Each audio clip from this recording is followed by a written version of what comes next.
In this video, I'm going to show you how to find contact details for a creator on Canva. That could be their social media profile or even their email address. So you want to go ahead and click, for example, templates at the top, and you can just basically choose whatever template. I'm going to just click on something random. Let's say I want to see or know the person who created this. Clicking it, and here I can see the person, the profile of the creator. I can click the name. It's going to bring me over to the profile. Now, if I want to view the details or the contact details for this creator, just go ahead and click on about.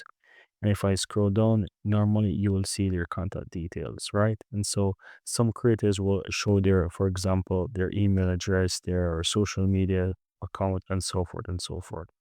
So in case you are searching for a creator and you want to find their details, that's how you can do it. Now I'm going to show you a different example as well so that you can see. Let's go ahead and check out, for example, this creator here.